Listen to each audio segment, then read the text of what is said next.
Hair care industry में allopathy medicine की वजह से जितना साइड इफेक्ट्स होते हैं, उससे कई गुना ज़्यादा इन नेचुरल रेमेडीज़ की वजह से लोगों का नुकसान होता है। आप कोई भी नेचुरल हेयर ऑयल को यूज़ कर लो या कोई भी जड़ी-बूटी को यूज़ कर लो, मैं ये नहीं बोल रहा हूँ कि उसमें साइड इफेक्ट होते हैं। उसमें कोई साइड इफेक्ट नहीं होता है, ज़ीरो साइड इफेक्ट्स होते हैं, लेकिन रिजल्ट्स भी वैसे ही होते हैं, एकदम ना के बराबर। सोशल मीडिया में इतने सारे लोग नेचुरल रेमेडीज़ के ऊपर वीडियोज़ बनाते हैं। पता है क्यों? क्योंकि आपके जैसे जो लोग होते हैं ना, वो नेचुरल चीज़ों पे ज़्यादा भरोसा करने लगते हैं और इसी रीज़न से कई सारे ब्रांड नेचुरल के नाम पे पता नहीं क्या मेडिसिन बेचते रहते हैं और लोग खरीदते भी हैं उसको। और क्या होता है उसके बाद? उनका टाइम, एनर्जी और पैसा तीनों चीज़ उसमें चला जाता है और जब तक उनको समझ में आता है कि उनका टाइम ये सब जा चुका है, नुकसान हो चुका है, तब तक काफ़ी लेट हो चुका होता है और इस गलती ना मैंने खुद किया है। इसके लिए मैं ये वीडियो बना रहा हूँ और मैं देखता हूँ कि यार बहुत सारे लोगों का जो वीडियोज़ होते हैं, जो भी वीडियोज़ नेचुरल चीज़ों के बारे में बात करते हैं, उसमें व्यूज़ काफ़ी ज़्यादा अच्छा है और उसमें ना कमेंट्स भी लोग करते रहते हैं।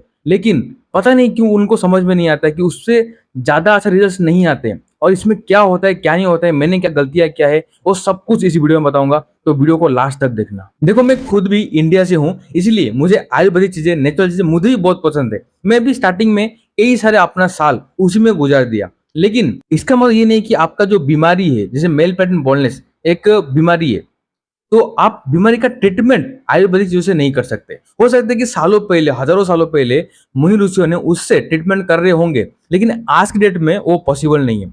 देखो एक एग्ज़ाम्पल आपको देता हूँ, उससे आपको समझ में आएगा। देखो आज की डेट में हम जो भी फ्रूट्स खाते हैं ना, वो पहले के जैसा नहीं रहा। वो हम लोग जितना भी फ्रूट्स खाते हैं उसमें कई सारे केमिकल्स मिलावट रहता है। वैसे हम कोई भी आयुर्वेदिक चीज़ों को यूज़ करते हैं, वो सभी में मिलावट है। तो पहले जो प्योरिटी था ना, आज के डेट में प्योरिटी है ही नहीं। और आपने बॉडी के बारे में बात करें, तो पहले हमारा बॉडी भी जितना प्योर था, आज की डेट में हमारा बॉडी भी उतना प्योर नहीं है। देखो मुझे पूरा याद है, मैं जब भी गाँव से मुंबई पहली बार आया था ना, तो मुझे ना बहुत बीमार होता था मैं। मुझे बुखार हो जाता था, मुझे मलेरिया होता था, टाइफाइड होता था। तो मैं डॉक्टर के पास ना हर साल जाता था। कई बार तो साल में 2 बार जाता था मैं। स्टार्टिंग के 2-3 साल मुझे ऐसा हुआ था।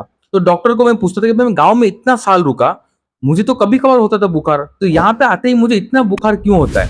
तो डॉक्टर ने मुझे बोला कि तुमको ही मलेरिया मलेरिया ही हुआ है, लेकिन जो गाँव के मच्छर है और यहाँ के जो मच्छर है, वो दोनों में फ़र्क है। गाँव के जो मच्छर होते हैं ना, वो जब ये आपको काटते हैं, तो आपको जो मलेरिया होता है, वो नॉर्मल गोली से सही हो जाएगा। कम एंटीबायोटिक का पावर्स खाओगे, तो भी सही हो जाएगा। लेकिन यहाँ पे मुंबई में जब भी रहते हो, तो हर एक जो इंसान होते हैं, वो मलेरिया का इतने सारे टैबलेट्स खा खा चुका है, तो जो मलेरिया जब भी आपको मलेरिया वाला जब भी मच्छर आपको काटता है ना, तो उसके अंदर भी वो एंटीबॉडीज़ जाता है, वो भी क्रिएट करता है, तो वो ज़्यादा पावरफुल बन जाता है।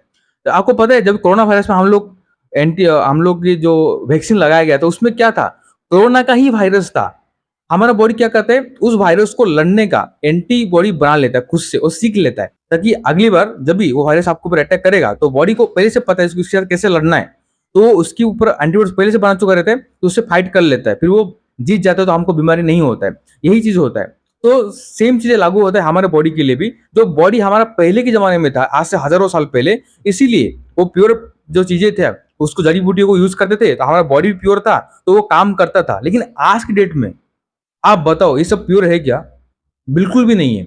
लेकिन उसके बावजूद भी मैं बोलता हूँ कि नेचुरल चीज़ से काम करता है, लेकिन उतना काम नहीं करता है जितना आपको चाहिए। देखो, अगर आप ये वीडियो को देख रहे हो ना, तो मैं शायद मानता हूँ कि आपको मेल पैटर्न बाल्डनेस का इश्यू है। अगर नहीं है तो कोई बात नहीं। अगर आप आयुर्वेदिक चीज़ों को यूज़ करते हो ना, आपका बाल अब भी जितना है, उतना रहेगा। इसका मैं गारंटी देता हूँ।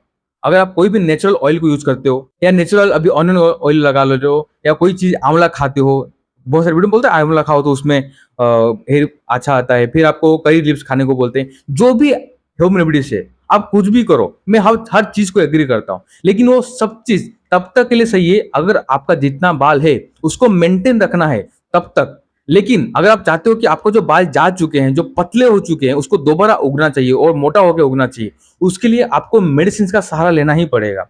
उसके अलावा आप अपना ट्रीटमेंट नहीं कर पाओगे। एक चीज़ और बताता हूँ, ये सच्ची घटना है।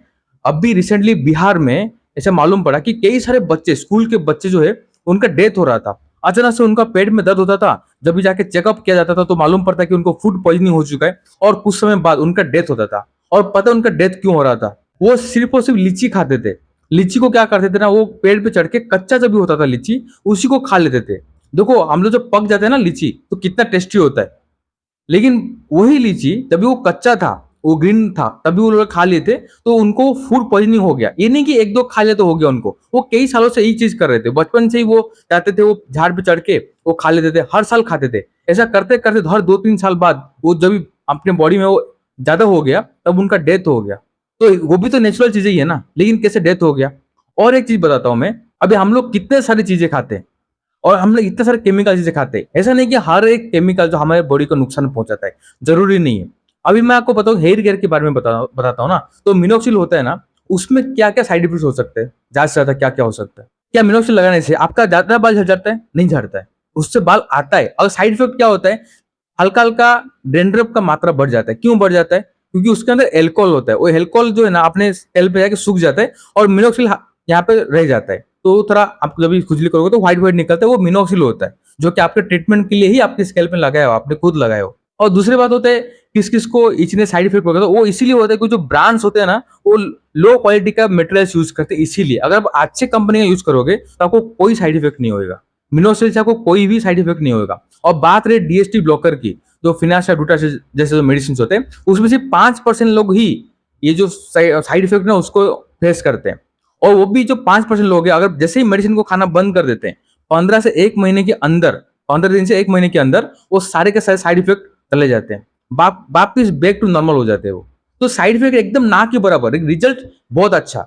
मतलब अगर 100 में से अगर मार्किंग दो ना, तो जो एलोपैथी मेडिसिन होता है उसमें 80% डीएसटी ब्लॉकर काम कर लेता है और 30% काम कर लेता है मिनोक्सिल। दोनों मिलाओगे तो करीबन 100% काम करते हैं वो लोग, और आपका बाल वापिस आ ही जाएगा। 3 महीने यूज करोगे तो अच्छा खासा इंप्रूवमेंट दिखाई देगा।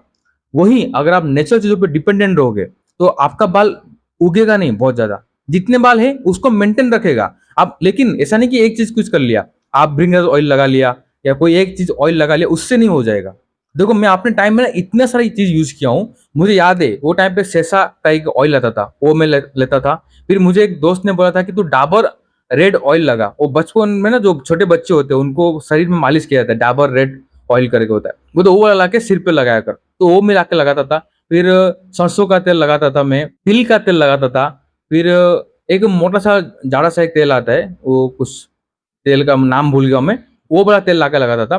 भृंगराज ऑयल तो मैंने कई सारे लगाए हो, कई सारे भृंगराज ऑयल लगाए हो। फिर मैं आंवला आके ना कच्चा खाता था, मैं आंवला खरीद के लेके फ्रिज में रखा देता था, या तो उसका अचार मम्मी को बोल के बनवाता था, या मैं मार्केट से ऑनलाइन मंगाता था अचार आंवला वाला, उसको ऐसे ही खाता था मैं। बहुत सारा आंवला खाया हूँ मैं।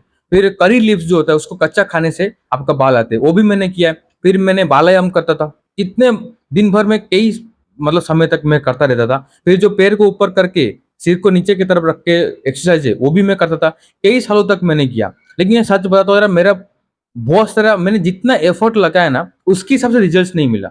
लेकिन वही जब मैंने एलोपैथी पे शिफ्ट हो गया तो उसमें हाँ आपको थोड़ा पैसा खर्च होता है, क्योंकि मिनोक्सिल अगर अच्छा ब्रांड का खरीदते हो तो वो 1,000 रुपए के आसपास आ जाता है। डीएसटी ब्लॉकर का मेडिसिन तो 100-200 में आ जाएगा, लेकिन 1,000 रुपए के आसपास आप समझ के चलो अगर आप खर्चा करते हो, लेकिन रिजल्ट आपको अच्छा आएंगे, बहुत अच्छा। जब भी आपका बाल आ जाएंगे एक बार, मेंटेन करने के लिए आप वो सब चीज साइड बाय साइड करते रहो ना, कोई बात नहीं। हाँ देखिए, आपको स्टार्टिंग में बोला था ना, आयुर्वेदिक चीजें हर चीज में बुरा है ऐसा नहीं है, कुछ चीजें अच्छा भी है। जैसे डेंड्रफ के लिए ना बहुत अच्छा है। अभी आप डेंड्रफ अगर आपको होता है ना, मैं आपको बताता हूँ, ये मैं फिट ट्यूबर जो यूट्यूबर है उनसे मैंने ये सीखा था, उन्होंने बताया था। एक कटोरी में दही लेना है, उसमें कपूर जो आरती करते हैं ना कपूर, वो डालना है। उसके अंदर आपका घर में जो भी ऑयल है, नारियल का तेल वगैरह, उसको थोड़ा डालना है। और एक व्हाइट कलर का भस्म आता है वो डालना है, नींबू डालना है, और बस इतना भी डालोगे तो भी हो जाएगा। और भी कुछ कुछ बोले थे, वो वीडियो आप जाके देख सकते हो। तो उसको मिक्स करके अगर आप सिर पे लगाते हो, 1 घंटा उसको सूखने देना, उसके बाद जाके वॉश कर लेना। ऐसा अगर 3-4 बार कर लिया ना, आपका डेंड्रफ चले जाते हैं। उसके लिए डेंड्रफ के लिए बेस्ट है। अगर आपको कितना भी डेंजरस डेंड्रफ है ना, आप इसको यूज कर सकते हो, इससे आपका डेंड्रफ चला जाएगा। अच्छा, तो फिर इससे अगर चला जाएगा तो मैं आपको क्यों बोलता हूँ कि केटोगनाइजर शैम्पू लो। ये देखो, ये प्रैक्टिकल नहीं है।